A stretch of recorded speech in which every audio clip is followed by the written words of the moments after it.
Morning, everyone. Just talking in and around sort of good governance and evidence-based decision-making in Vanuatu and sort of coordination of national statistical system. Just going to take some small aspects which I think are working quite well in the case of Vanuatu. Now, when we talk about the national statistical system, again, main aim, we're looking at good governance and evidence-based decision-making. But what is it that we actually discussed in here? And I think some of the things which are certainly working in Vanuatu and we're focusing on sort of individual and organizational benefit. How does the individual benefit from what we're doing, and how does the organization benefit from what we're doing? And so when we think of these as sort of the challenges, which I'm sure are challenges which are similar for everyone, sort of limited financial resources, lack of capacity and overburdened staff, I would say one of the key aspects of that is overburdened staff. Now, from engagement, I would say you generally don't meet staff that are unwilling to help. It's more that they are too busy to help. So what can we do to reduce the burden of staff? What can we do to improve sort of individual organization and system level capacity? And how can this help drive demand in data? And this will lead to increased financial resources once we start to prove what we're doing has impact and is of benefit. And then looking at sort of the system focus is creating mechanisms for interaction, both informal and formal.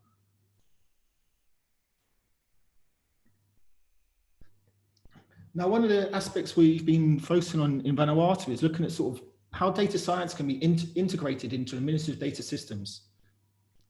We have one initiative, Joe will touch on later, looking at reproducible analytical pipelines, the sort of mentorship program. And one of the things it's allowed us to do, if we take the international trades, for example, it's allowed us to completely go through all our classification system, map out all the processes, and then write code over the top to automate all these processes. And so when we sit down with someone from trade statistics, when we have that initial engagement of someone that hasn't had too much support over the last few years, and we have that initial conversation, what you're able to say is, look, if we can work together, at the end of this, we can reduce your workload by about 90%. And so from this will allow you to do more engagement with stakeholders. We can do further analysis to make the information more relevant for them. And this, I think, gets immediate buy-in, not only from the NSO, but also from stakeholders. And one of the impacts of this was that we recently had a launch with the Minister of Finance and British High Commissioner. And after this launch, the Minister of Finance asked for information on trade, and this information was used to debate in Parliament to gazette a bill to increase import duties on products related to non-communicable diseases. Another initiative is we're looking at the National Sustainable Development Plan, which is the highest policy framework. It's a sort of localized SDG. And this is built upon the Open SDG indicator tracking platform. And again, we've had a mentorship program to develop this, but one of the key aspects of this was the amount of engagement we've done in collecting all the information and again, harmonizing it. And sort of, because there's so many silos of administrative data within the national statistical system, it's been able to get that information together and make it open and accessible to everyone and trying to tell a story of that information. And when I say tell a story, this is what comes down to sort of organizational individual benefit. If I take two examples, one, we've been working with education. We've been given direct access to the educational database, but one of the things we've said to them is we will analyze the data, we'll make it open and available, and now we can start to look at enrollment, we can start to look at grades, and we can start to look at scholarship programs where government invests into which sectors for children to go to higher education. And then we can start to compare that information to the labour market. So we can start to tell a really good story of human resource development within the country and what this potentially leads to. And again, it goes back to this idea of what is the individual benefit and what's the institutional benefit, and how can what we're doing drive demand and investment for data. Another initiative that we have that is very close to being finalized, I wouldn't say it's finalized yet, but the idea of trying to use machine learning We have an agricultural census coming up. It's to try and use machine learning from ground truth data from the agricultural census to be able to replicate indicators. Now, the main focus of this is that product will be integrated into the Ministry of Agriculture's administrative data system. And what that will do, that will increase coverage, because we do not have the human resources to go and speak to every farmer in the country on a regular basis. But what we can do is we can estimate potentially all farmers and use individuals to quality check that information, which then taps into the administrative data system. So again, it's just trying to tap in and use sort of data science and technology to improve the processes, to get that individual benefit and improve the organization. And sort of looking at the impact of these initiatives, sort of enhancing individual organization system level capacity, reducing the burden of staff, which I think is absolutely key, and potentially increasing financial resources through improved statistical literacy. Now, one of the key aspects, I think, from our engagement is looking at the differences between informal and formal engagement. I mean, I'll touch on a few things. Myself, I actually prefer informal engagement. I think it's more difficult to measure. It's much easier to be able to say, we met everyone in a workshop, but generally trying to get all the right people in the room for formal engagement is often difficult. And sometimes I find it's easier sometimes just to sometimes turn up to someone's office, wait a couple of minutes and speak to someone. But one of the ways we're trying to really engage is with stakeholders is through building statistical capacity of Parliament. And so by engaging with different ministries about collecting their information, about taking this information and this information being fed back to their minister, I think this is a way that has developed a lot of buy-in into what we're doing. And so we've had a few sort of formal engagements around that. We had a briefing session with the Minister of Finance and 5 selective MPs. One of the outcomes from that initial engagement was they said they would convene the Council of Ministers session specifically for the NSO, which has never happened before. The Council of Ministers is the highest level of decision-making in the country, which is sort of a fantastic outcome. And then the informal engagement, sort of really just sort of informal ad hoc meetings, catch-ups. I mean, we will meet with certain directors and certain DGs on a bi-weekly or not bi-weekly, sorry, bi-monthly basis, just to have a catch-up. And I think, again, it's something that's difficult to measure, but I think in terms of sort of long-term relationship building, informal engagement is really, really key. And then sort of how data science has enabled us for this sort of effective engagement is it's reduced the burden of staff. We had a recent business planning for next year, and those that have been involved in research analytical pipelines, because their workload has been reduced by sort of up to 90%, it was agreed in the business plan for next year that they would go and do presentations to their key ministries a couple of times a year on information that is relevant to them. So our trade statistician will go and do presentations to Aid for Trade Department and External Trade Department. And it's developing that sort of relationship. I think it's really, really key for sort of engagement and building a national statistical system. And increasing capacity to produce high quality and impactful products to stimulate engagement. So this open SDG and sort of integrated machine learning into administrative data system. I think having that sort of final product that is your main aim and allows that sort of stimulation of engagement. So I think that would be it for myself. And then if it's okay, I'll hand over to Joe. Please, Joe from the Office for National Statistics of the UK. The floor is yours, Joe. Great. Thanks very much, everyone. Hopefully you can see my screen okay.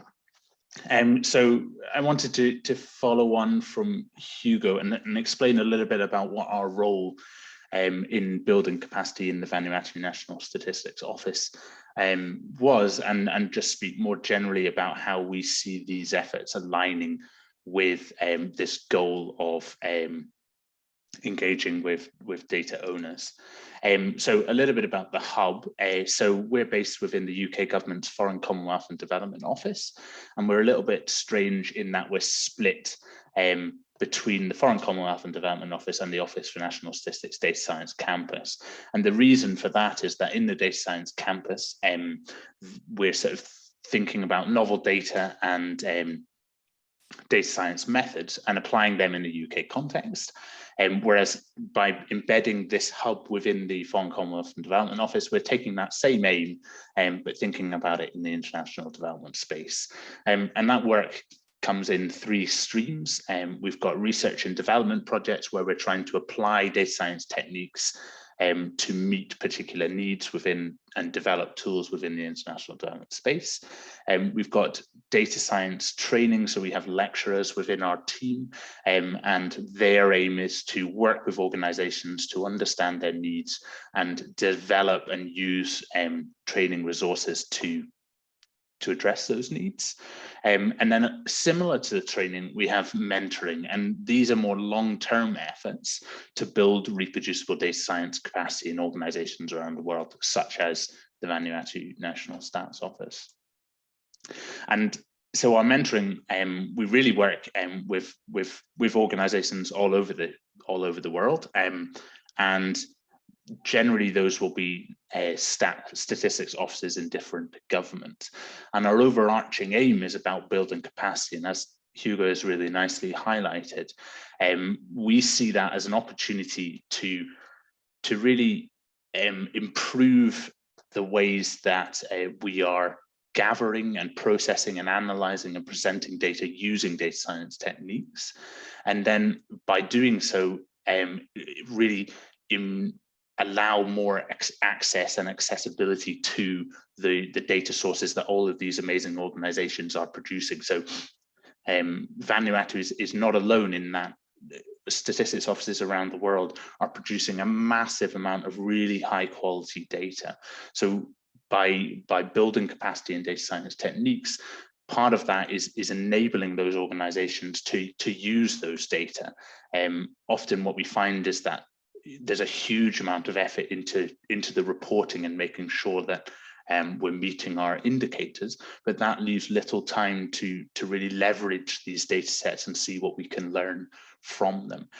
But by building up data science capacity, teaching about these data science methods that can help to automate and replicate our processes, which are often manual, as Hugo has highlighted, that often frees up a huge amount of time, which can then be redirected into engaging with users, thinking about how we can use these data more, how we can make these data more accessible, and also thinking about how we process the data. Are there ways that we can improve that process? So we're really, by integrating data science techniques into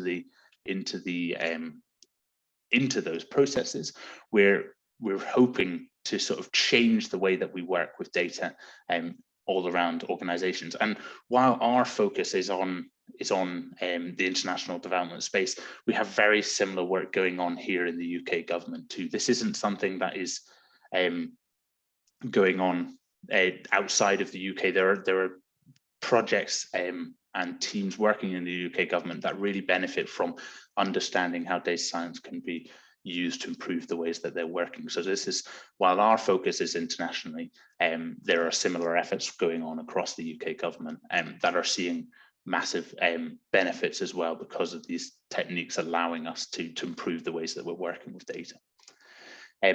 And in sort of thinking about this presentation, I kind of thought of 4 different themes about how the data science capacity building that we're doing helps us to engage with data owners. So firstly, it's about being open and transparent.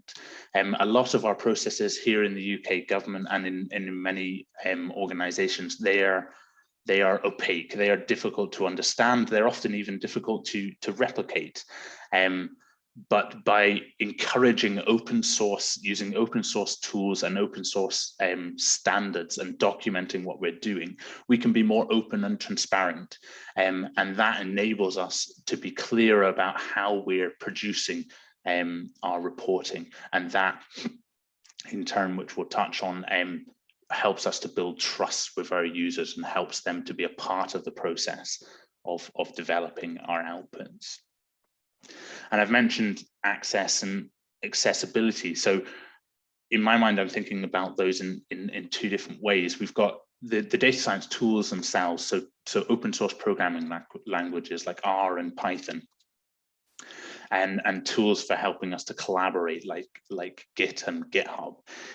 They're really improving the ways that we can access our own data and others' data. They're enabling us to be able to access in an automated way a massive wealth of data. So having the opportunity to access both our own data and others' data and bring those together and think about how they can be used alongside one another rather than independently is really going to improve the analyses and the processes that we can do.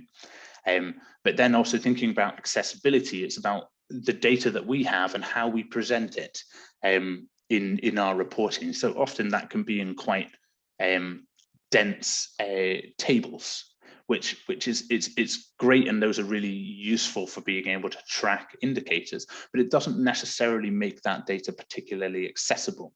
And when we develop and we input all of our sort of massive amounts of resources into gathering these high quality data sets, what's really important to think about, okay, well, how can we use them? And accessibility is key there. And there's lots of data science techniques that we can use to improve the ways that our data can be accessed. So that's thinking about how can we make our visualizations more accessible? How can we use things like APIs to allow others to access our data? And how can we protect our data users in that process? So lots of really important things to consider, but data science and data science capacity building can really help us to improve that accessibility. And I've mentioned here open source a lot. By being open and transparent and presenting the work that we're doing using tools like GitHub, which we've seen be really successful in the Vanuatu National Stats Office, helps us to promote good practice. There's a wealth of resources out there that tell us how we can structure our projects, how we can write good and accessible code that others can go on and develop. The SDG indicator is a really great example of that, where that's a tool that's now being used and adapted in all sorts of different countries because it's been developed in a way with that in mind, being a general tool that can be easily adapted and improved. And that's about promoting good practice, and that's a really key part of the mentoring that we do. And then lastly, I've touched on this as well. By being open, by being transparent, by making our data accessible and open to others to use it, we're building up a community and we're building up trust. And that means that we can continue to improve the ways that we're gathering, analyzing, and presenting our data. And we have a user base that understands our process, not just is able to access what we're producing, but it understands how our indicators are being generated, and also has the opportunity to dive into our processes in more detail if they want to understand that further. So this is how we sort of see data science capacity building as a tool for improving the ways that we can really leverage the massive amount of really high quality data that statistics offices around the world are producing. And I'll finish there, but hopefully that gives you a flavor of the type of work that we're doing. And we're always interested in identifying new mentoring opportunities. Thanks very much.